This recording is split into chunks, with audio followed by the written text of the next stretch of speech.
How you doing, Awesome. buddy? Hi, I'm good. How are you doing, sir? Nice to I mean it's online, but nice to finally meet you after so many years. Yeah. I know I feel like it's been a while. I've watched you for a while. You've been lifting forever, it feels like. How many meets have you done total? It's got to be like That close is to 40. yeah, that's a great question. I actually haven't kept track. I'd have to go and look, but definitely it's definitely been a lot over the last 10 years. Well, so how does it feel to have broken that squat record?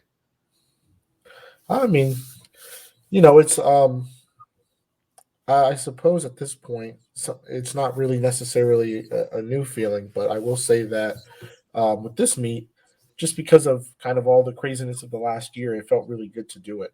Um, so I mean, there was definitely, there's always sort of a sense of pride when you break, records and do cool things, but it meant a lot more because of what it took to get there. So it was a great moment for sure. Well, wasn't that was an all-time total PR for you, squat PR, bench PR? The only one I don't think you PR'd on was deadlift, but if if I'm not mistaken, you did 816 squat, which is just absurd. Like, what's your body weight? 230. It was 231 at the meet. Okay, so you're still aren't they going by the older weight classes again, where it's 242 class, 220, and so on? So you were Yep. actually like basically at what USAPL used to do with the 105 kg class, 231. You were at that weight, and you squatted 816, which I think is like, gosh, I don't even 375 kg or 370 kg. Yeah, That's 370.5. that's absurd, man. I was competing at 242 with a weight cut, and the most I ever put on my back was 783, and that felt, crushing. But when you had the 816 on your back, I mean, when you're lifting weights like that, does it even feel heavy, or you've trained so well that it's not too bad? Yeah, it's not too bad to be honest. You know, it's really interesting. I will say sometimes with those really heavy weights, the hardest part is walking it out without wasting too much energy, but actually squatting the weight itself, like when I'm standing back up, it usually doesn't feel too bad. Like even with 816, like that 816 actually moved relatively good for one of my 800 plus squats. See, that's what I feel like, because for me, the walkout was the tough part. That was even harder than To lift. actually doing the squat. Yeah, isn't that funny? Yeah, no, for sure. That is definitely the hardest part. And for many years, I've noticed um, I've been squatting in heels for quite a while now, for the last like 3, 4 years. No, maybe even longer than that, like 4 or 5 years. And I've noticed that with that added variable, it let me hit depth a lot easier at first, but now it's just kind of gotten in the way. And I think it kind of makes my squat a little bit shakier. So I've been kind of going back to flats in the last couple of sessions and it feels a lot better. So we'll see what happens. And hopefully that helps to mitigate some of the shakiness on the walkout because, man, tough. Well, it's so crazy you say that, because just in the last couple of weeks, I tried out, flat, barefoot squatting, basically. I tried out barefoot squatting for the first time in years. I've never been able to do it. And all of a sudden I was like, wow, I'm able to do this. It feels so good. It just feels more stable, but now I actually have the mobility to be able to get down below parallel with it. So I think that's something I'm going to stick with as well.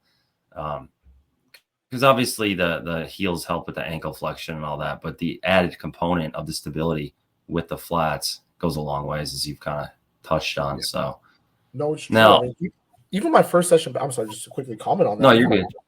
Even my first session back when I went back into the flats, I know exactly what you mean. Like everything, even with 405, like it just felt so much more stable. I felt rooted to the floor better. Everything just felt just more natural. So at that meet though, 2116 total, is that correct? Yeah, it was like 21. I think, well, with a zero point 0.5 kilo added, I think it was 2117, give or take, somewhere in there. See, that's unreal. Now, with the 474 bench, that was a meet PR, correct? Mhm. That was a meet PR. Yeah. Have you done more on like the squat and the bench in training? Oh, deadlift or squat and bench, you said. Bench definitely. My close grip PR I think is like 475 or 480, and then in the meet I've done 463 with close grip, and then my wide grip My PR is 500, but I did that on a rogue bench rather than a regular bench, so I think that Okay. probably made it a little bit easier. But training it again, I think I was definitely good for a bit more, even at the meet. But with judging and stuff like that, I try to kind of factor all of that in when I'm training for bench and when I like kind of set out attempts. So 474 to 485 was definitely kind of the range I landed in for the meet, and for the day, 474 just felt like the better. It just felt like the better sort of call in that progression for attempts, and it secured the meet PR, so that was good. For squat, my biggest squat in training was a little bit before nationals of last year in Vegas. I hit 827 in training um, on an iffy day, which was kind of surprising to me. But um, after that week at nationals in Vegas, and then the meet, my squat just like felt off for months, like just all the way up until like pretty much the beginning of this year. My squats just felt way off, and I've kind of had to like I don't want to sound cliche or say start from square one, but it felt like that sometimes. But in reality, it just felt off for a long period of time, and I just kind of had to get through that period. And it was a busy time in my life, so things were sticky in general. But this year, it's starting to feel really good again, and I'm feeling like the strength, for potentially 850 plus is there. So we'll see how this year, if we can build into that this year, which I'm very confident in which we can. But yeah, 827 is my current training PR. 816 is my current meet PR. So pretty close. Well, how many days a week are you training squat? What's the frequency at? Yeah, so I train squat twice a week usually. Usually one day a week will be low bar. I don't really like to train low bar more than I have to. And then high bar I'll train once a week as well, and I'll definitely do more volume and workload through high bar actually. Um, it's better, I think, for me personally, and I probably for a lot of top level lifters, to be honest. I think doing the volume through high bar through other leg accessories is better for recovery.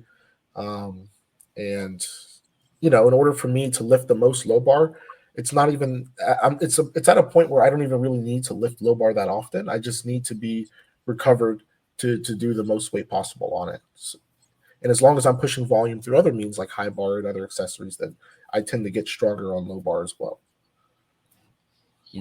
That's interesting because that's exactly how I've always trained it, to where I've done pretty much all of my training high bar, but then I'll do low bar at the meet, and that's simply to combat the tendonitis that I get from low bar. I get the forearm tendonitis, kind of tennis elbow thing, Mm-hmm. shoulder aches and pains. So I found that if I'm training a lot of low bar, or really any low bar volume at all, it absolutely kills my bench, because then I have this tendonitis that aches on, for a week, and you can't get anything productive done with bench. So I just got to a point where, and this is really how I program people too, where it's a ton of high bar, very minimal low bar, to the point it'll just be like a single per week to kind of Yeah. keep them in tune with it. But then all the volumes coming from high bar, or even SSB bar in a lot of cases, the safety squat bar. So that's really, I'm sure that's basically what you're getting at as far as why you minimize that low bar. But it's something that's a huge problem where guys do too much low bar and then their bench just falls off a cliff. Yep, bench falls off the cliff, and for me, it's even worse because it's kind of funny. One with the loads that I do with low bar, even if I like do back downs that are like dramatically cut from top sets, it's still always like over 600 pounds. Like it's still always a lot of weight. So so it's just not good in general. And the other thing too is like there is definitely the issue with it affecting your bench, especially like with your shoulders. Shoulder slash upper chest and like your elbow. But also for me, it also, if I do too much low bar, it also affects my high bar really badly, and it affects my deadlift, and it just kind of snowballs into this really really bad training cycle. And that's kind of what happened for the Virginia Pro in this past December. We kind of experimented with doing a little bit more volume with low bar, and literally just 2 or 3 added sets a week. The whole thing just kind of came tumbling down, and it just kind of um, what's the word? It just continued to compound on each other, like the fatigue and not really being able to recover properly, and just poorer and poorer sessions. subsequently.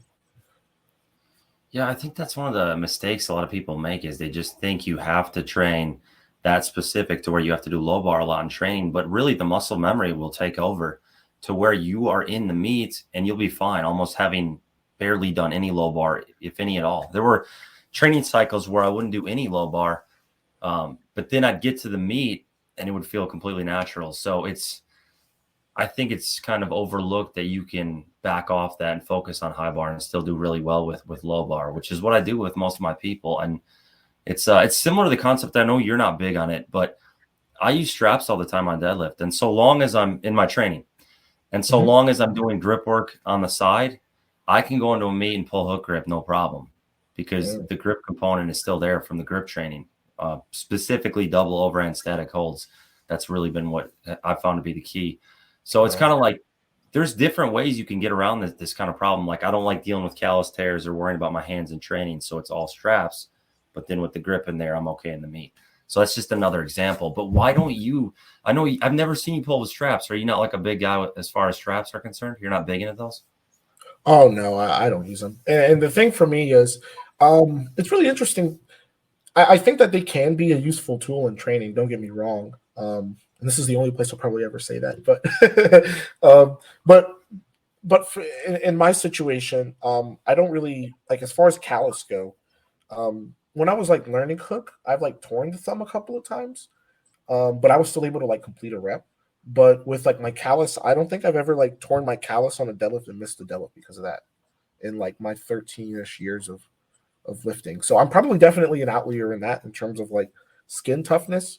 But yeah, I've never really had that issue, so I've never really needed to, I guess, accommodate for that or work around it. I think if you do have to, though, straps then, especially with, if you're doing more volume, straps can be very useful. Plus, I like what you did where you added in, other grip work that maybe was more forgiving for like your callus, making sure you weren't ripping things, keeping your hand health high, and then being able to show up to the meet and still, lift, deadlift the weights that you did. Hey, if it works, then you can't really argue with it. Yeah, it was almost one of those things that I discovered too late to where it worked so well, because for a while I'd get into those upper 8 weights and even mid 8s, and I'd start to have, callus tears with mixed grip. And that's when I kind of evolved and switched over to hook grip and saw a lot of success with that, to where my grip would feel better in the meet if I did the strap training with the double overhand static holds as opposed to not using straps at all. And just training normally. Yeah, isn't that wild? It's kind of something you think wouldn't be the case, but I actually felt my grip was better when I would separate the two components, where grip would be its own standard of training and then the deadlifts would be their own standard. So that was kind of wild at the end. I came onto that idea. But obviously, if you're not having any issues with it and it's never been an issue, keep doing what you're doing. It's working. But what's your highest deadlift in training? Because at this meet, and we'll touch on it in a sec with the 826, you switch from sumo to conventional. But in training, I know your highest meet pull is 844, I believe. What's your highest training pull on a stiff bar? Yeah. On a stiff bar. Yeah, because I haven't pulled on a deadlift bar in so long. On a stiff bar, I want to say I've done 870 sumo, and I've had very close mixes with 880 and 900. I got very, very close. And then with conventional, I want to say 860, something like that. 860. Yeah. Stiff bar. Ohio power bar. Yeah, that's what I was training on too, the Ohio power bar, which I find it a lot tougher to hook grip on the Ohio power bar compared to the Texas deadlift bar, obviously. But now you said you haven't done a lot of training on the deadlift bar. Have you ever tried for like a heavy weight on the deadlift bar? Do you feel the deadlift bar is significantly easier? I haven't maxed on it in many years, but I'll tell you what, my first 800 pulls on a deadlift bar actually, and I want to say I've used it maybe twice in the last few years, and for me it was noticeably easier, for sure. Especially, yeah, honestly on both styles it was easier. But I didn't when I do sumo on the deadlift bar, I just use mixed grip. Okay. Okay. And then I used mix for conventional as well, and it was definitely, I could tell I was definitely able to lift more weight. Like at lower weights, it didn't really make much of a too crazy of a difference, but when I got to heavier weights, it actually made a bigger difference. I felt as I got heavier. Well, okay, yeah, I think that makes sense. It just feels more explosive with the deadlift bar. The the Ohio Power Bar has almost no give. I mean, maybe once you're at the weights you're lifting, it might have a smidge, but it feels like it has no forgive. It's not forgiving at all off the floor. Whereas a Yeah, deadlift bar, you get that big pop off the floor to where you're way more explosive. Now, at the meet, this is an interesting story. So your second attempt, I believe, you tried 826 sumo hmm and were not able to get it, and then you switched over to conventional for the 826 and smoked it. So yep. what happened there? Yeah. So, my sumo training had actually gone pretty good going into the meet. Aside from the close miss at 880 or at 400 kilos, it was actually, I mean, otherwise it was going pretty good. Like all the other numbers I was hitting was pretty consistent. Things felt fine, no grip issues. But on the day of the meet, and I think what contributed to this was just the length of the meet. So we weighed in at 12. It's 2 hour weigh-ins. We weighed in at 12, and then I was doing my last deadlift around 7:30 p.m. Yeah, so it was a longer meet, and my SBD sessions and training, I usually train. I usually hit like those big SBD days that people see. I usually do that in about 2 hours or Wow. less. Yeah, I do not go slow, and I don't take a whole lot of warm up sets either for squat and deadlift especially. Um, unless it's sumo, then I'll take a couple extra warm ups because I like to kind of get the tech dialed in. But for conventional, I don't really need it, and then for squat, I don't really need it too much either. Um, but with that being said, from a 2 hour 3 hour training session to a 7.5 hour meet, a meet that I was anticipating would be like 3.5 hours or 4, which would be perfectly fine. Um, it was just so long that kind of coming up and down with arousal and everything kind of just wore me out by the time we got to deadlifts. And I was still able to pull well because with sumo, as long as my tech is dialed in, I can generally most days I should be able to hit like 850. Like even if it's like not a good day, if I put on 850, it should come up. But when I did 826 on my second attempt, I locked it out. I did it, but there was a lot of sort of wobbling movement and probably knees unlocking. It was a very messy rep, and both of my calves had cramped like simultaneously as I was about halfway coming up, and I was like, oh man, like and it killed like my lockout and made it so much more messy than it had to be. And so I was just sitting there thinking, I'm like, well, I could do this weight against sumo and risk missing it because of the same thing happening, or I could do my first conventional rep in 3 months, and if I get angry enough, it'll happen. And so that's kind of the option that Marcellus Williams is my coach. That's kind of the option that we opted for was, hey, let's secure the total, let's secure the record, and end the meet on a good note and make it pretty climatic, make the climax pretty special. So that's kind of what we did, and it paid off because I have a lot of faith in my conventional. Even if that was my first conventional deadlift in about 3 months, actually. So yeah, kind of like how you talked about muscle memory earlier with low bar. I kind of have that for conventional. Like really at any time I could hit 800. So I was like 826. I'm like it's 26 pounds more, but I think I can I think I can manage on the day. I'm warm enough from the other deadlifts, so we'll see what happens. And it was a gamble, and it paid off. Well, that's where I think your squat is at such an elite level at being 800 plus pounds that you have the low back strength from your squat to where you're always going to have a strong conventional deadlift, even if you don't train it. Because I mean, at that weight, at that level of squatting, your low back strength is on another level. I don't care who you are. So I think that's where you still have the leverages and the strength for conventional, even if you're kind of rusty with it. And it makes a lot of sense. I mean, what was the planned third attempt going to be? Assuming the second attempt went smoothly, what were you thinking there? Yeah, realistically speaking, if that went good, 826, if it went as it was supposed to, because all the warm-ups, in the were like really good. If that went the way that it was supposed to, 826, we smoke it. I probably would have went either 859 or 865. Which Goodness. So that actually would have won the overall dots too, interestingly enough, for that meet. who had the overall dots? Bob did. He weighed in at 215. Oh, Yeah, he actually cut some okay. weight for the meet. After he had gotten sick in training, he just decided to kind of maintain a lower weight and then cut for the meet to go for the biggest dots.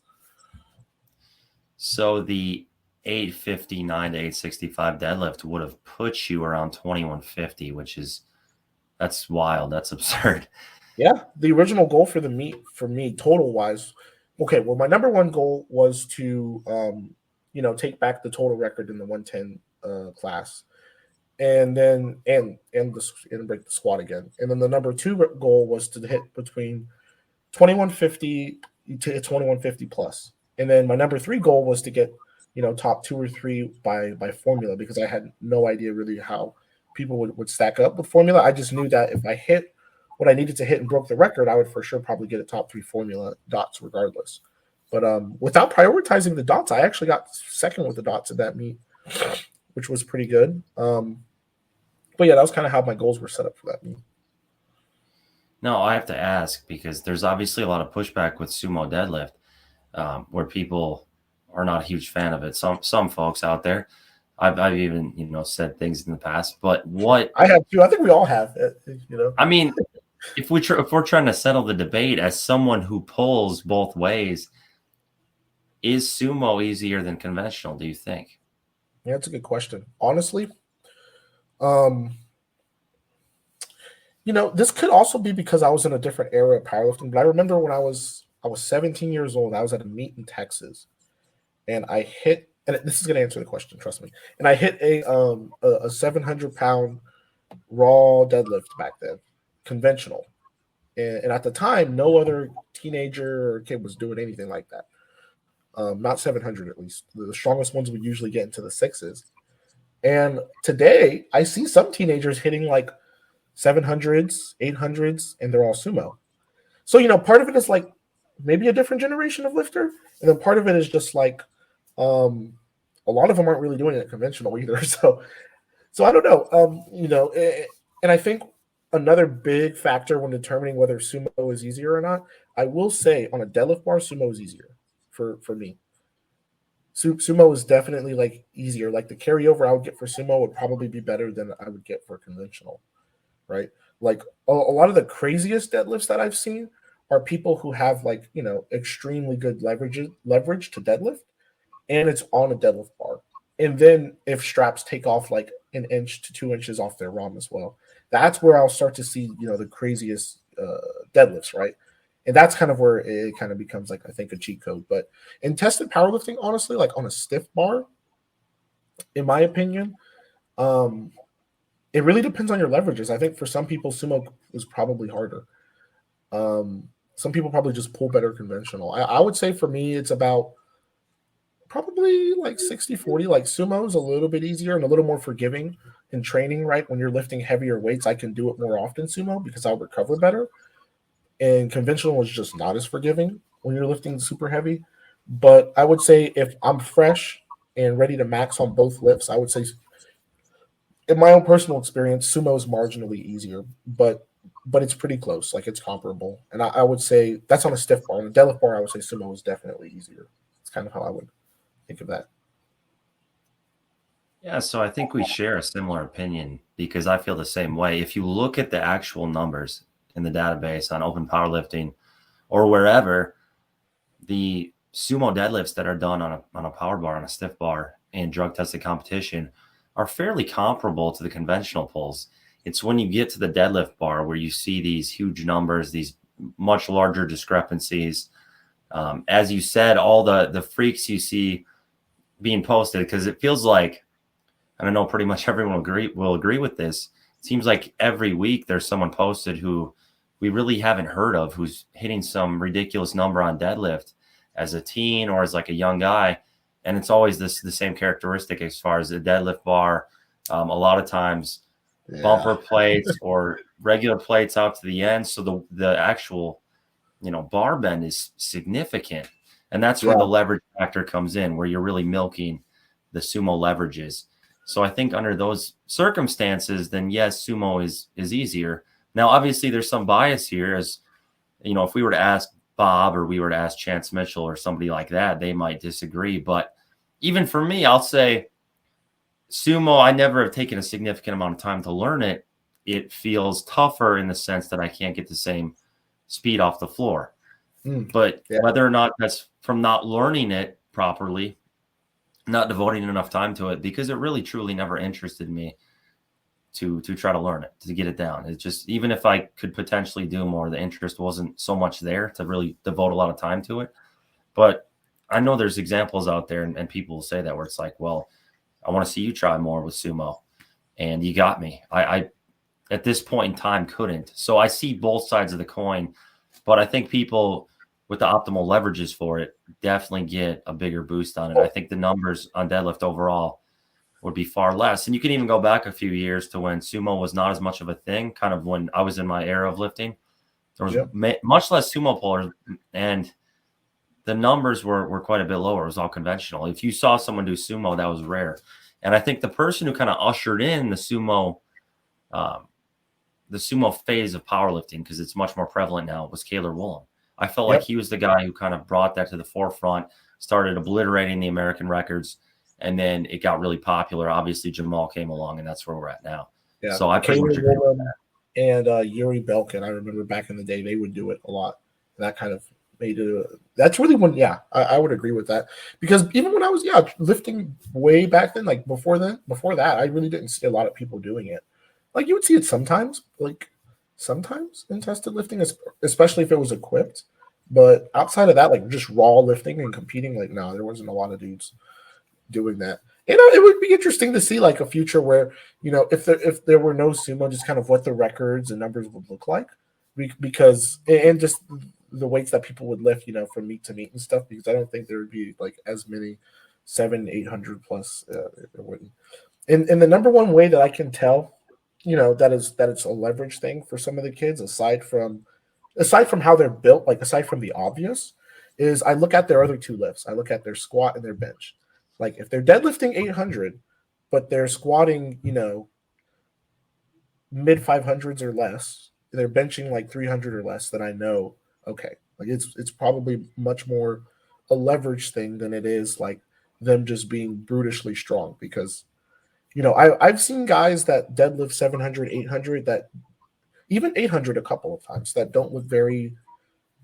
You wouldn't assume that they're incredibly that strong, but I haven't seen guys that squat 700 that look like that. You know what I mean? Like, like there's definitely a difference in the appearance for sure as well. And with deadlift, you can kind of leverage it somewhat and get away with lifting more weights while not looking the part. But with squat, like to squat 700 pounds to depth and to stand up with it, most of the guys that squat 700 look pretty. They look pretty strong. So, it's something else I've noticed as well over the years. Well, I think that's a very fair take and accurate as far as my portrayal of things too. Because this gets brought up all the time, where I feel people generally respect a big conventional deadlift more than a big sumo deadlift. And that's not like, it's kind of how things started. I think, there are leverage advantages to sumo, and I don't feel like that's bashing it in any way or bashing anyone. I feel like that's a rather mature take on the situation and pretty accurate as far as the reality of it. So I think we're 100% in agreement on that one. No doubt. I think it's just Well, no, I want to ask, like, do you consider yourself the best or one of the best drug tested lifters?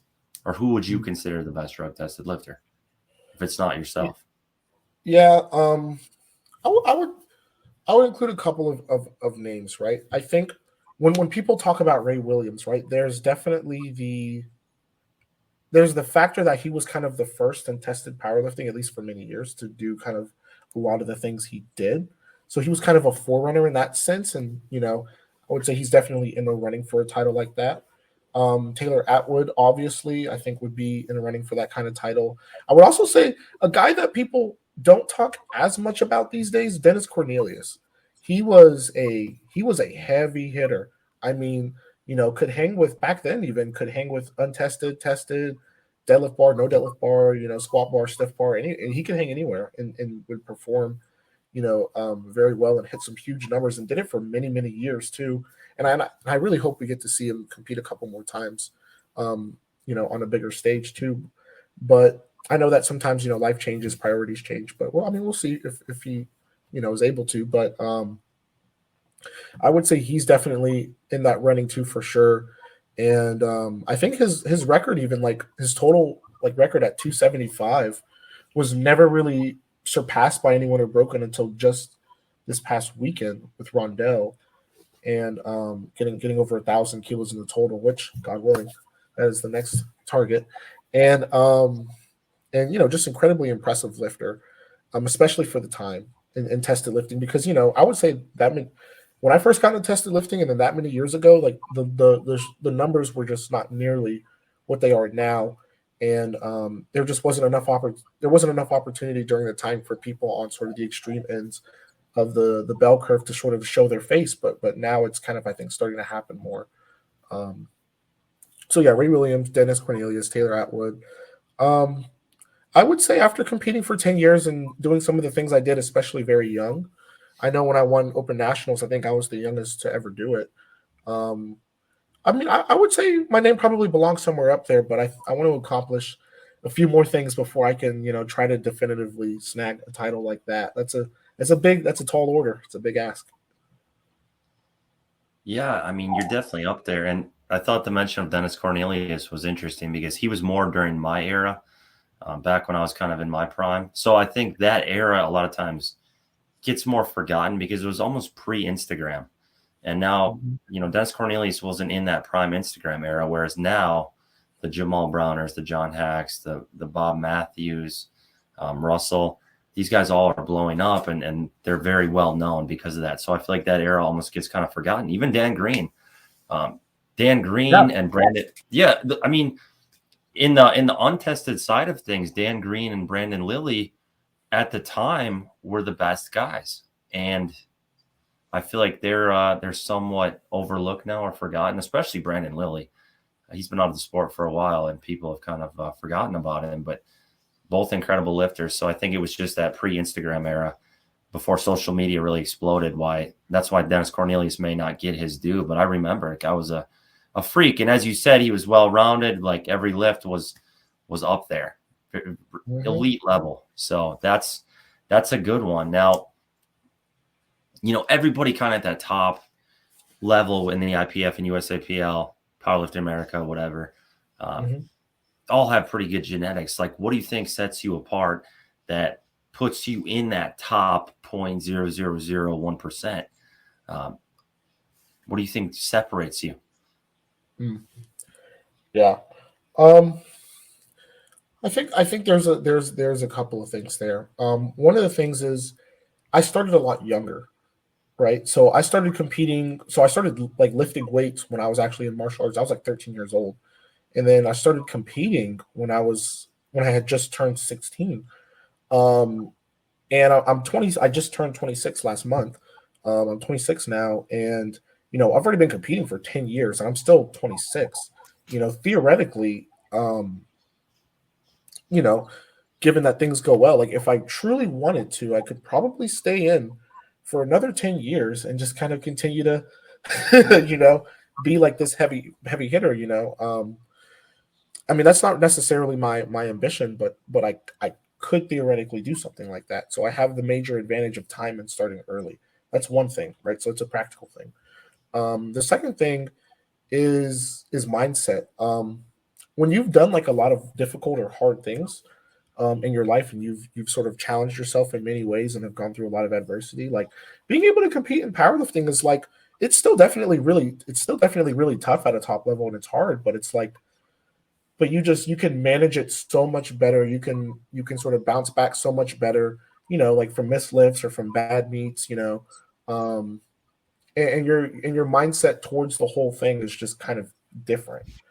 Um, like there was never a point I think in time where my life sort of completely revolved around powerlifting. And I don't think there's anything like wrong with that, but I'm just saying in my situation or my case, I've done a lot outside of powerlifting that has really sort of emboldened me to be a very strong man in every sense of the word, and that has carried over, I think, into my powerlifting. It has helped me do really well, and I think conversely, doing powerlifting for so long, forcing myself to stick with something for so long, even at times where I didn't want to do it, has also made me, better outside of the powerlifting setting too. And I think all of that translates to me being much more competitive, of course, plus my genetics and plus the major time advantage that I have on a lot of lifters in the game, for sure. What adversity did you face prior to lifting or during Yeah. lifting? Yeah, a lot of it was really during. So, I mean, everyone through their teenage years and growing up, they go through, well, I guess depending on the life that you live, you go through, a certain set of experiences, in becoming a man. And for me, a big part of that was, chasing becoming an Army officer. And there was a lot of very difficult, sort of demanding and physical things that I had to do within that setting, simultaneously while trying to be, a top level or elite powerlifter. For instance, during college, just to give a little bit of perspective on this kind of stuff, I did 3 marathons, right? While I was competing, like while I was actively competing. And I would do collegiate nationals like a couple, 2, 3 weeks after I would do like the marathon. And the marathon that I was doing was called the Baton Death March. And basically what would happen is I would go to New Mexico and you're in like this desert area, basically you're in white sands and you're going through like sand pits and mountains and all kinds of stuff. And I would do this marathon with like a 60-pound rucksack. And so I did that 3 times. And the sole reason that I did it was to just become a harder person. was literally, I'm like, if I can do this, I can show up to any meet at any time, no matter what. Like I can, I can compete, I can hang with whoever, whatever, it doesn't matter. If I can do something like this and still show up and do whatever, it changes you mentally. After you put yourself through those kinds of trials and tribulations, a lot of it for me is self-induced. And then a lot of it is also, from my personal life. But I'm just kind of using this example to sort of illustrate that if you put yourself through some really difficult things, to include, physically. And then, of course, like I was a student at the time with like a 3.8 to 4.0 GPA each semester. And then at a point, towards the beginning, I also like had my job. And then there's like, a lot of other stuff going on. And, just being able to sort of manage all of those things simultaneously and then do severe acts of like, or get engaged in severe acts of like physicality, like marathons, with weight, like in a desert setting and through mountains and stuff and sand pits. Like it, I don't know, like it really changed me and it made me just a much better competitor. And the way that I approach training, the way that I approach competing, everything just kind of changed after I just continued to do that over the years. Like it was almost like a compounding effect over the years. And that started when I was like a young teenage boy. So yeah, but that's like just one example. Well, how old were you, and roughly what did you weigh when you were doing those marathons? Yeah, I was like 18, 19, and 20. I was the first time I did it, I was like 185 pounds. So I was very muscular, but I was very lean. And then the other 2 times I did it, I was usually floating between like 195 to 205 because I'd be doing like 3 or 4 rucks a week. And then I would also, and then on the days I wasn't rucking, I would do a lot of running and other stuff in the morning. And then in the evenings, I would go to the collegiate powerlifting team practices and train. And then I would train on the days as well where we weren't practicing. So I was like training or working out or doing something physical 6 days a week during the time. So you did full on 3 marathons, 26.2 miles with a 60-pound ruck. Mm-hmm. Do you know roughly what your time was? Oh man, it took a long time. Because I was also doing it as a team event, so I wasn't doing it individually, and you had to finish as a team. I want to say like a bit over 8 hours. Which makes sense considering the weight and all that. It's a much different story than if you were purely running. If you just ran it, right? Yeah. Yeah. Has that ever interested you to like try a regular marathon and see what you could do, or does running interest you anymore? I never liked running. That's another reason why I did that, though. I'm like, I really need to just get over like not running and other things, so that helped too. But like an actual like marathon where I just run the entire thing, I don't really have too much interest in it. However, I would look more into things like don't crucify me for saying this, but I look more into things like maybe CrossFit. Yeah, No, I potentially. think CrossFit in some regards gets a bad rap because you do have to be in pretty ridiculous shape to be doing CrossFit at an elite level. But I think it's more the lack of technique and all that sort of thing at a much more general level, which is why it gets that bad rap. Yeah, But obviously there's at a an level of elite level, punishment that you'll see. it's insane at an elite level. The skill and the shape those guys are in, like a Rich Froning or something. Now, Mm-hmm.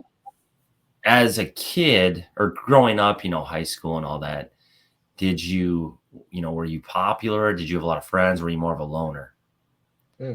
Interesting question. Um, I mean, I would say my natural tendency was often to be alone or to be in smaller groups of people, but I noticed that I had the ability to, I guess, articulate my ideas like pretty well, and I could be rather sociable, like in almost any environment. So there's kind of a mixture of both of those things, right? So I could be social, when I needed to, or if I was forced to be, like if a bunch of people found out that I like did a meet and like lifted whatever kind of weight, then of course you got kind of like a posse of people that are just like, what? But it was, those were fun times. But there were also plenty of times where, I could, float through school days, not say a word to anybody, and, be completely fine. I mean, I've definitely been on both sides of that spectrum. I can definitely be social in really almost any setting or environment, but sometimes I definitely like to have some of my own, have solitude of my own, yeah, peace of my Yeah, own. I So think I would say definitely both. I had really a very small circle of very close friends because there's not a lot of people that I trust to that kind of degree in the world. But I've had plenty of like other, friends, acquaintances, and things like that too. makes sense. I mean, that's kind of how I am, where I can be social. I can act extroverted, but I think I definitely prefer being introverted. That's more natural to me. That's how I've always kind of grown up. But now, obviously, I've been around a lot of people, and I can do that if need be. But that's not my preference. No, and when I look at your lifting, it's almost I see similarities to myself where you have that aggression, you have that almost that aggressive nature with your training. That's what always kind of did it for me. And even when I was in my basement, prior to like taking anything, I was very, very aggressive. I would carry this chip on my shoulder, and I kind of, came up very stable upbringing. Parents they were together still, obviously, no divorce or anything. I had one sister, just a normal rural suburban upbringing, no issues, no major issues, but I kind of didn't have a lot of friends, and I took that as a chip on my shoulder and used that to train super aggressively and all that. Now I see you like you're training super aggressively. Where does that come from? Like, do you have demons that bring that out in you, or is that something you can just draw upon in the moment? Yeah, I would say there's two. I say it's both. There's two parts to it, right? I think some of it is innate. I think some of it, my father is like that. Um, Other ancestors on their side of the family, they're like that. So just kind of by natural lineage, and I think innately I'm kind of like that too. And yeah, it's kind of like a switch. You can just I can flip it. I can smile in 1 second and be totally fine. I can flip that switch, and you know the gloves come off. Literally and metaphorically, the gloves will come off. Um, and it's a little. I mean, it might seem like disconcerting to people, but despite how aggressive I might look, I actually most of the time have a pretty good control of my aggression. Um, and and aside from the innate part, and kind of that coming from my dad and people before him. I will also say that, yeah, like I've definitely had like, difficult experiences like when I was younger and in my life growing up that definitely, lend to, I think, that ability to get aggressive or to be angry as well. So I think it's definitely, in my experience, a mixture, a good mixture, a blend of both of those things. Makes sense. I mean, well, let's say you're 6 hours in, 20 miles into 8 hour ruck, during Mhm. those times. What keeps you going out there? Like what's pushing you? You tell them there's no demons or anything like driving you where you're like, I gotta do this. Like what Oh no, keeps there you are. going at that point? No, there definitely are. If I were in something like that and I didn't finish, I would feel, and I don't really operate on feelings a whole lot, but I would definitely feel emasculated. You know what I mean? Like if you set out to do something and it's your word and you're gonna do it and then you don't finish it, it's like an emasculating experience for me, and I take it personally. I always take failure personally, just like I take success personally.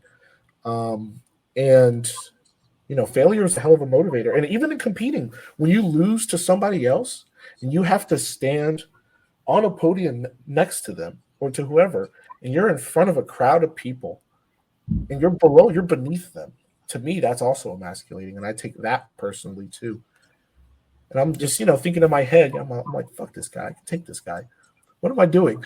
Like that's kind of like where my mind goes, and that's just sort of always kind of the mentality I've had competitively. And when I was younger, before I got really strong, I was a lot smaller, and there were times where I wasn't able to stand up for myself or to stand up for others, and I did not want to be weak. I did not want to be. I understood very early on that I could not be a weak man in this world because it's emasculating, it's embarrassing, and you don't feel good. I don't think any man truly wants to be weak. You know, so I became the complete opposite of that person and haven't looked back. And honestly, am very proud of what I've become. Do you think I mean But I it's so remember what crazy. it's like. Oh, I'm so sorry, but I No, also do you're good. remember, yeah, but I do remember what it's like to be that person too, and to be that boy, right? And then to be, weaker, to be shorter than everyone, to be lighter than everyone, to be whatever. I remember and I know what that feels like and what that's like as well, for sure. It's And I think crazy. I about was never No, you're good. I mean, I was never at the level you were at where I was like, honestly, even at the bigger meets, I was never at the point of like being at a point where I could win them. I was kind of in that upper echelon, but just one notch below the actual people competing for the overalls. So I don't even know what it's like to really win significantly big meets. Obviously, local meets is one thing. I mean, at that point, I feel like everybody's kind of working on a similar trajectory as far as how hard they're working. I've said this before, like we're all, for the most part, do you feel we're all mostly training equally hard? And at that point, it's the time in the game plus genetics plus consistency. Do you think yeah, that's what's putting you at consistency. the top? Yeah, plus an ability to recover. I do notice that a lot of top level powerlifters actually have a much better capacity and opportunity to recover than I often did in my training. Because even outside of the marathons, there were still a lot of things that were like physically required of me that I would have to do that other people just did not have to ever really deal with. Um, but I will say, yeah, I do agree. Like otherwise, within the context of powerlifting and training in powerlifting, people say, "Oh, I work harder than everyone else," or whatever. But it's pretty comparable for a lot of the top level lifters, and they all do work very hard. But it's not to take anything away from them, but I would say, the challenges that I've had to sort of manage versus many others at the top level are different. No, it makes a lot of sense. Now, I'd obviously be remiss if I didn't bring it up. Like, what would you say to people who say you're not natural or whatever? Yeah, no, it's a good question. I know Um, you get those accusations. yeah, plenty, plenty. I mean, since I was a teenager, right? Um, since I was a boy. Well, the way that I kind of conceptualize it, right? I'll kind of tell you how I think about this, and then I'll tell you kind of how I respond to a lot of these. And a lot of people don't really say this to my face either, so that's another thing.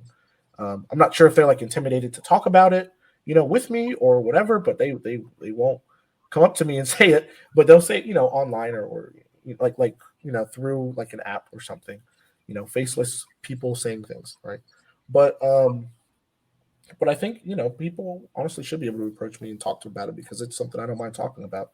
So to start, I will say that I kind of conceptualize this whole thing in a way that a lot of people necessarily don't. Right? I like to break things down in the real world as sort of logically, and even mathematically as I can. If you think about just the basic bell curve in statistics, most of the people cluster in the middle. Most people are average. There are people on the outer ends, of each of. There are people on the outer area of each end of the bell curve, right? So there are some exceptionally weak people, and there are going to be naturally occurring by just laws of mathematics, some naturally occurring very strong or different individuals. And a lot of people just seem to not grasp that concept for some reason, and they can't fathom the possibility that there are people out there that are like me that exist, and I'm not the only one. There's others out there that are like me, and there are potentially others that may even be a lot better than me, that could be even further out and crazier on the bell curve, and we really don't know. And powerlifting is such a, I don't want to say like it's tiny because it's definitely grown a lot in the last few years, but it is still a smaller sport. It's a smaller, more niche sport, and there's only so many people in it, so we're only going to see so much of the talent. And so, what our sample that exists right now in powerlifting looks like, how reflective it is of the reality of how strong people could actually be or how weak they can actually be, may not necessarily be, may or may not be great. I mean, it's big enough now to where I think it's probably becoming a better reflection, but I don't think we're quite there yet. And that's why we see more freaks coming in, and we're just like, wow, all these people, like myself, like Bob, Brandon Petrie, Jamar Royce. There's just so many lifters, Keenan Lee from South Korea. They're all just like magically popping up, right? And I'm like, well, no, I think that people like this exist, but a lot of them just have never competed in powerlifting or had the chance to, and they're naturally occurring, and I genuinely believe that. Now, with all of that said, when it comes to my situation, I say, okay, well, let's see. The first thing is I've been training for 13 years and I've been competing for 10 years. So as a boy, my first meet, I broke like an American record team deadlift. So clearly I had a natural proclivity to, succeeding in this, sport. That's one thing, genetics, right?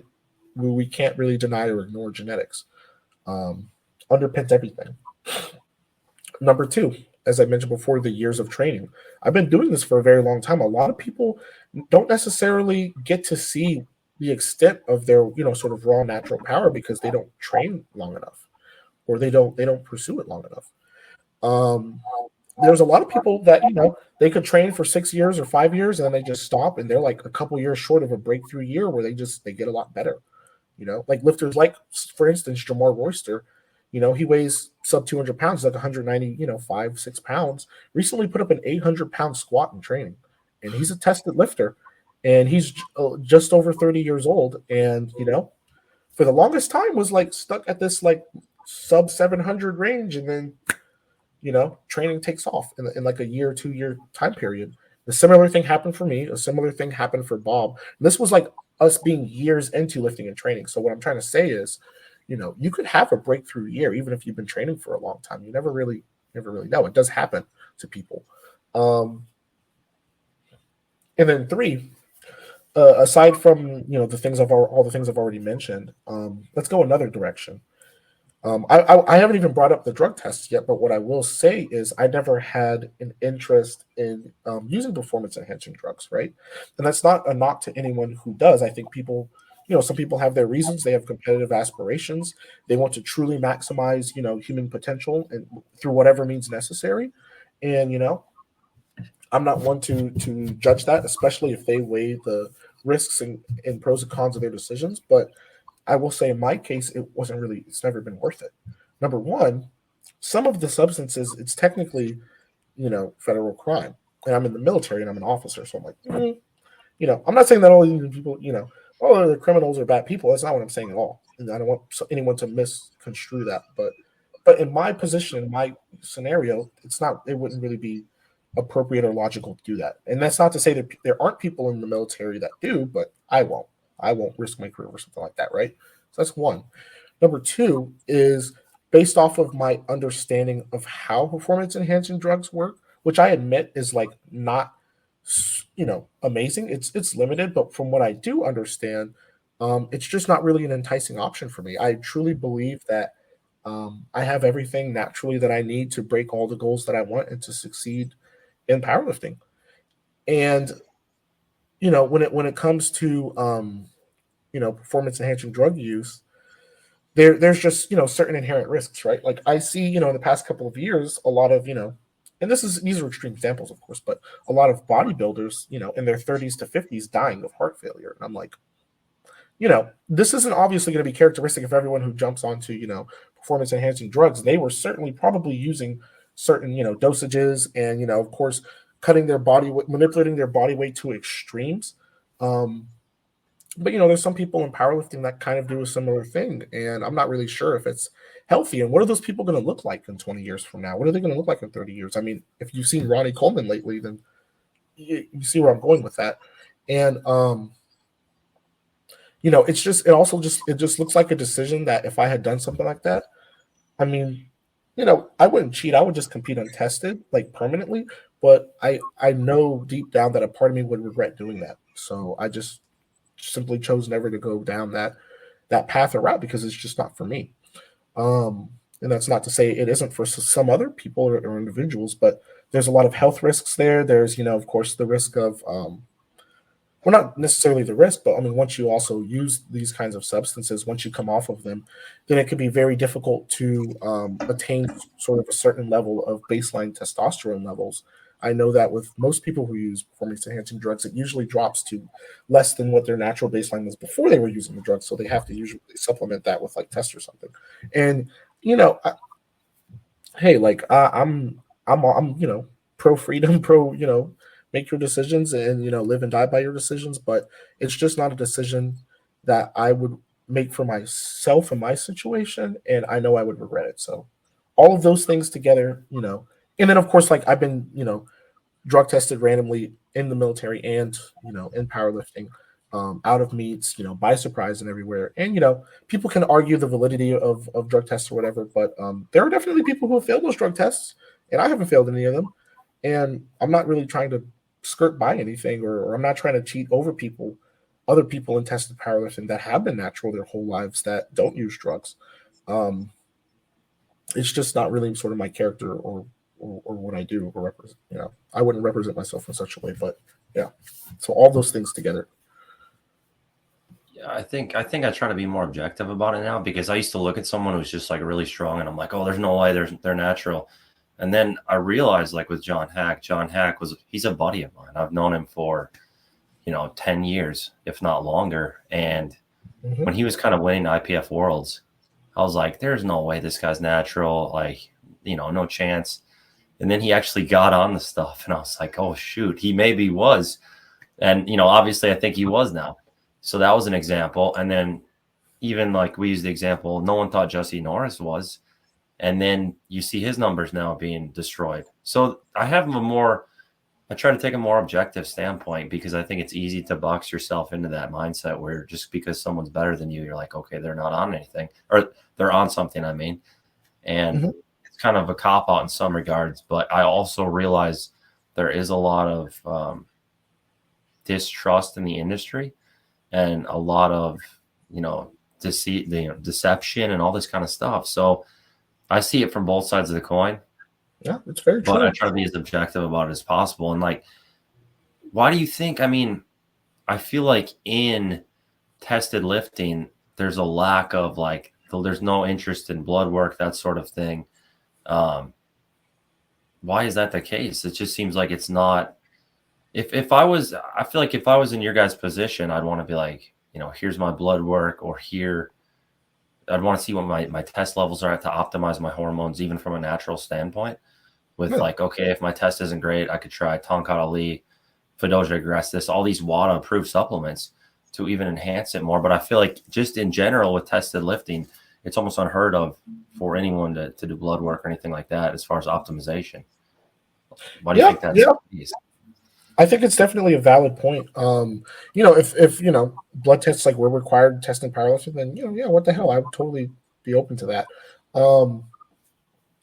As for a reason as to why they are not commonly used, I honestly don't really have an answer. I'm not particularly sure. I'm not sure if it's like I'm not sure. Like, I'm not really sure if it's like more expensive or more difficult to do those tests versus urinalysis. I imagine they may or may not be. I don't really know. Just logistically, if it's a lot more difficult to do those versus urinalysis. If it's not though, and it's reasonable to do, especially for like your pool of your top tested athletes, right? Then I really don't see the harm in implementing something like that. I know the IPF has done blood tests before, with lifters randomly at like world championships and stuff like that, because I know a couple of guys that's happened to, but those are very rare circumstances, and I'm not sure if they've actually done any of those in the last few years. But yeah, no, I agree. I think it's a valid point. And if we could implement or do something like that, and if it's better at detecting things than in a urinalysis test is, then I really don't see why it would be a bad option, at least for especially bigger meets, bigger name lifters and stuff like that. Yeah, I think the IPF and all those, as far as the blood testing is, they're testing for metabolites, but I think more of like a general approach as far as overall biomarkers would paint a pretty good picture of someone's health, or as far as what they're doing. Like, like even if you go to the doctor for a routine visit, if they do blood work, like that sort of thing, where you can kind of see where the hormones are at. Like, have you had blood work done ever, truthfully? Well, in the military, they definitely have taken vials of my blood and have done things with it. Have you gotten the results back or anything? No, I haven't really looked at, I guess, what like my hormonal levels are and stuff like that. No, and that's kind of what I'm like, if we implemented that kind of thing, with the top guys or whatever, that could be a way to kind of decipher through it. Like, it's and the thing is, it's not, even among like untested lifters, there's not a great interest in blood work, because obviously if you're on a bunch of stuff, you don't want to see how unhealthy you are. I think that scares a lot of people. Well, yeah, they'd rather bury their head in the sand. I didn't want to know. Like when I was blasting Trent and stuff, a lot of times I'm not like, oh, I want to go see how bad my cholesterol is and my liver enzymes and how unhealthy I am. Like, you're unhealthy. You don't really want to see it. So I kind of get it. But at the same time, like, the one guy, I think he's that guy out of Ohio, I forget it, Ryan Dengler. He's the one guy who's like gotten blood work, and even like, I applaud him for doing it. It was crazy. His test level was like 909. It was really high. And I've seen some other people, privately blood work and such. Is that something that would interest you, where you're like, okay, I could pay $100 and kind of clear myself as far as my results? Yeah, that could be something I'd probably be interested in doing. Especially with the military, I might actually be able to do it just through like a hospital. So yeah, I don't really see why not. Yeah, I'd be open to something like that. And I think it'd be helpful too, because if they kind of, you could use that as data, right? Like, if you were sort of able to, with the permission, of course, of like lifters and stuff like that, if you're able to sort of compile some of this data and kind of see what the makeup is of a lot of top level lifters and kind of what it looks like, and even see if there's like big differences, in certain, hormonal levels between higher level lifters versus intermediate versus, like what that all sort of looks like. Well, that's the thing. I think it'd be fascinating not to just be like, okay, guys, here's my legit hormones. I think it'd be very cool to see the top level guys like you, Bob, Ross, Rondell, Hunt, any of these guys, and be like, what's the average testosterone level, that sort of thing. Like, what makes an elite lifter elite as far as the genetic component? And obviously that's not going to factor in fast twitch makeup, certain genes. Makeup leverages. It goes so far beyond that. Like you've talked about when you started, the consistency, the time. But I do think this is kind of an untapped thing where it'd be really cool, where it's like, okay, this is kind of what we got going on here. And the other thing I feel like it would do is, truthfully, if you had it looked at, you could say, well, I'm kind of this biomarker's off, like my thyroid or whatever. And you could optimize that naturally, because you can go through the WADA approved, list. And like, do you know about things like natural herbal testosterone boosters, WADA approved? Like, have you heard of Tonkat Ali, Fedosia agrestis, or anything like that? Yeah. I mean, I figured those things existed, but I've never really looked at specifically what is out there. Yeah, it's ways to optimize completely, nothing sketchy at all. So it's kind of cool. I feel like that could be a thing that could be done. But I don't know. I think it'd be cool to see if you'd want to. I mean, you can I use Merrick Health because you can pick your custom biomarkers. So $100 or whatever is all it would cost. And they would literally email the results right back to you within a week. So it's pretty cool. You just go into the LabCorp or whatever. And it's like people think I'm trying to out people, and I'm not. I think it'd be fascinating to literally see what things look like and whether or not you'd want to disclose that publicly or not, even for yourself. I think that'd be interesting. But if that's something you'd be interested, we could kind of walk through it. Yeah, potentially. I mean, just having, I think, the data and, if enough people did it, kind of creating sort of a reliable look at what the makeup is of top level lifters would be, pretty interesting. And then, I mean, like we said earlier, there's so many other factors that, play into it, like biomechanics, leverages, muscle mass, years of training, and all that other stuff. But yeah, I mean, this is definitely a piece of the puzzle and of the genetic component. Yeah, that'd be cool. So, I mean, we can talk later about it, but you could kind of pioneer. I brought it up even to Sawyer Klatt one time, and we just never followed through on it. But it's not hard. It's not expensive. It's very simple.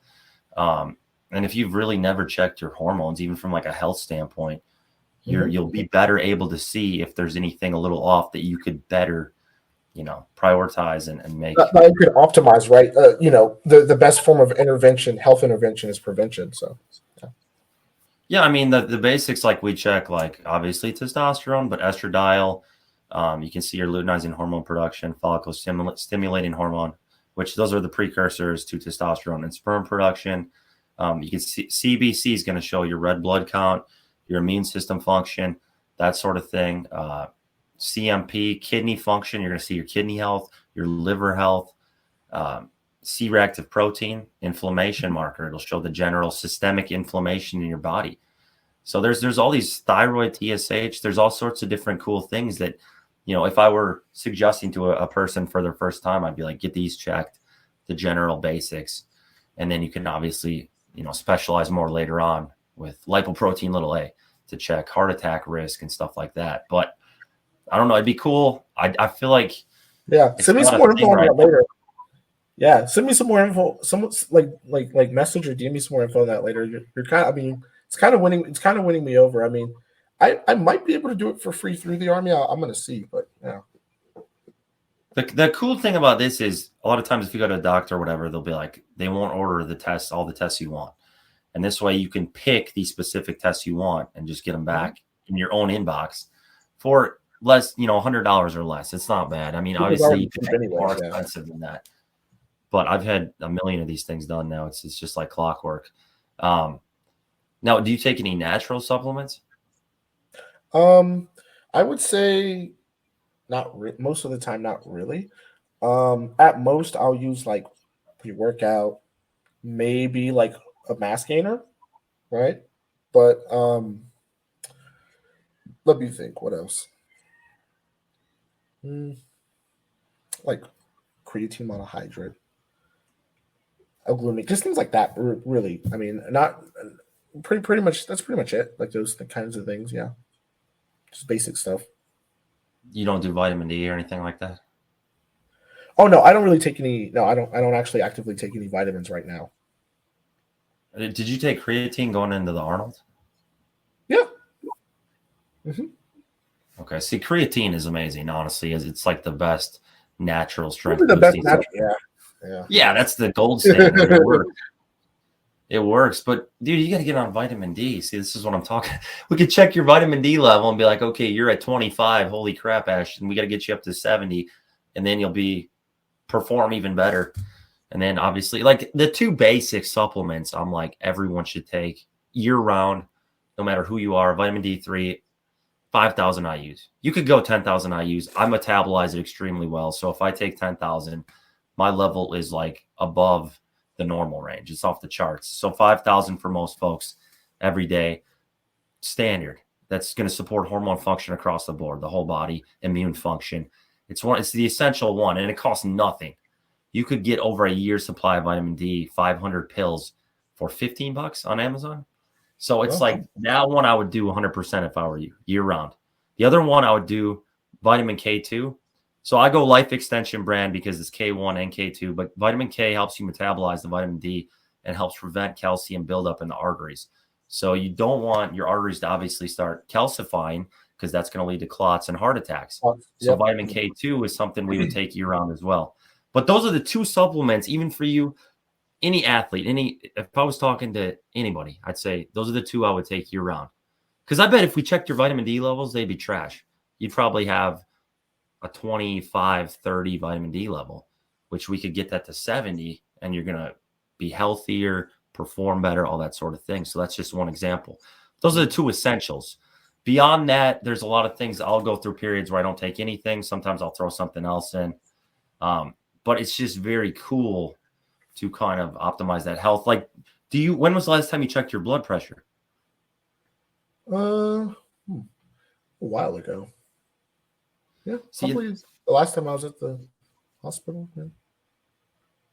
Yeah, and that'd be something else because, I mean, do you do cardio now at all? Or yeah, you do. What do you do for cardio?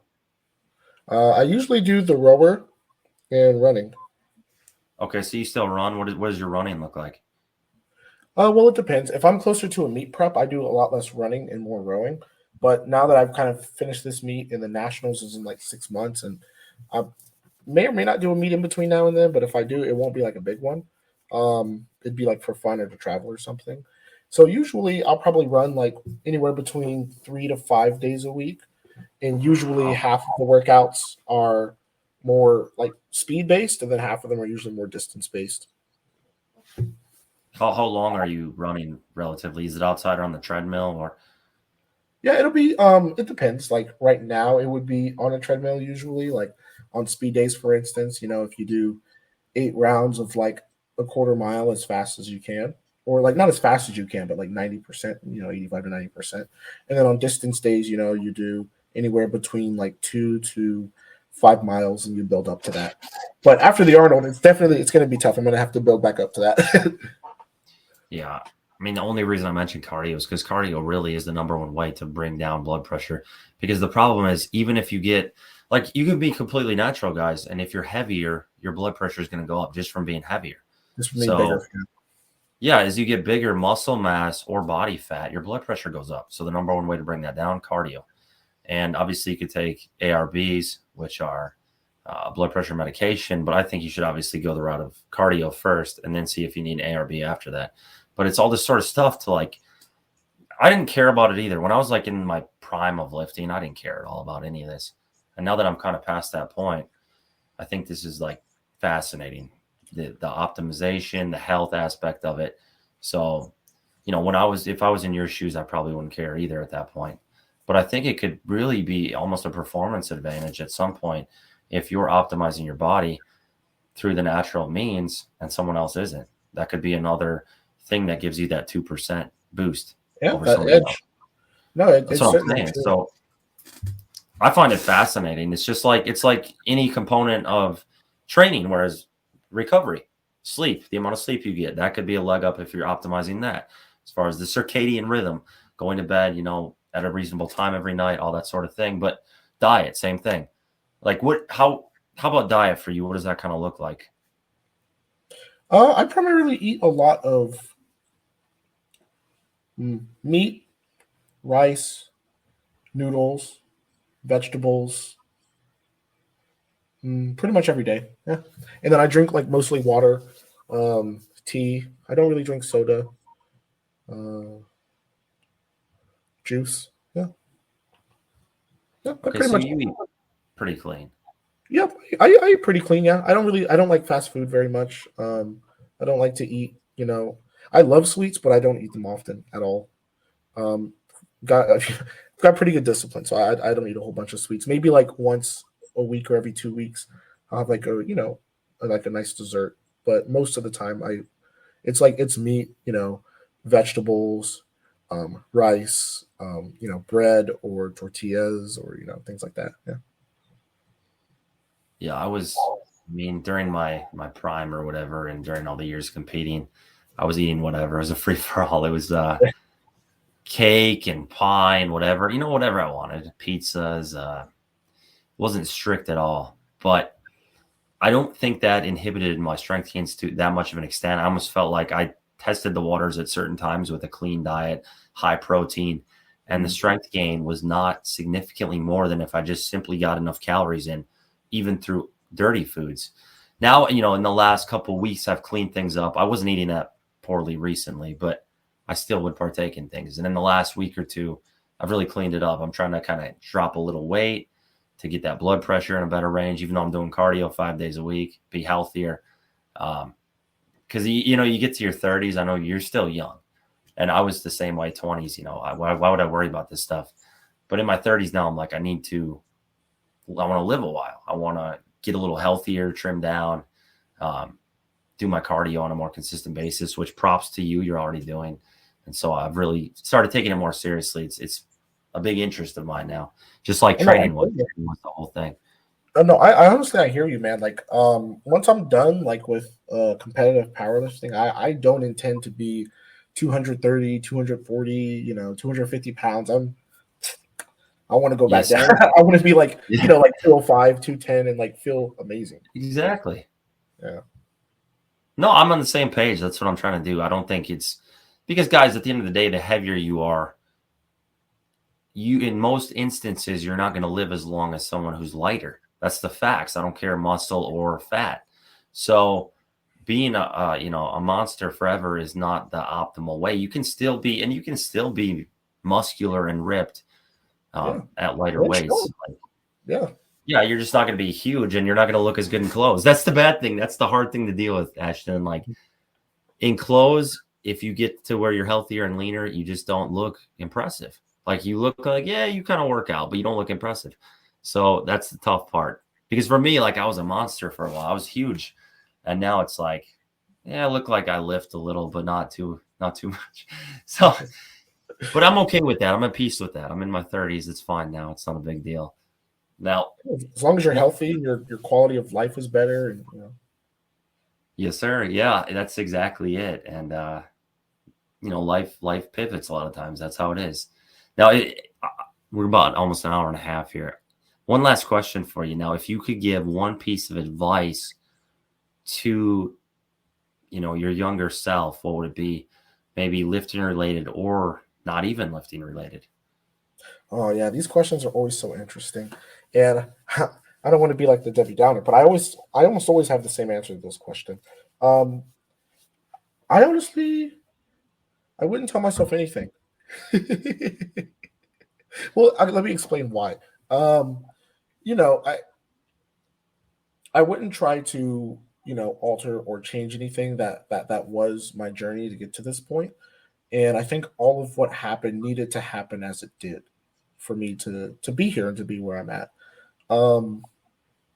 If I gave myself some crazy insights or some crazy advice, like it might help, or it might change the entire trajectory of what I've done.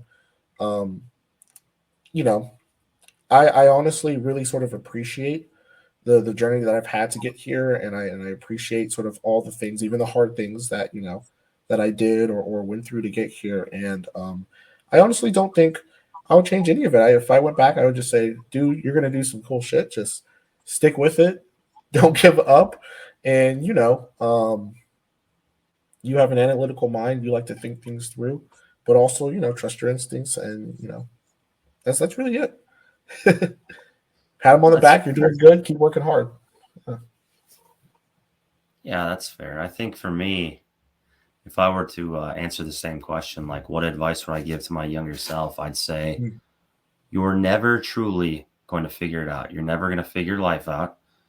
You're never going to be at a place where, you've made it. You never figure it out. People think you have to have it figured out by age 20. You have to figure out what you're going to do, or 25 or 30.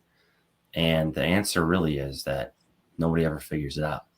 You just have to roll with it, try to enjoy it, try to live to your standards, your morals, and just keep and try to get better.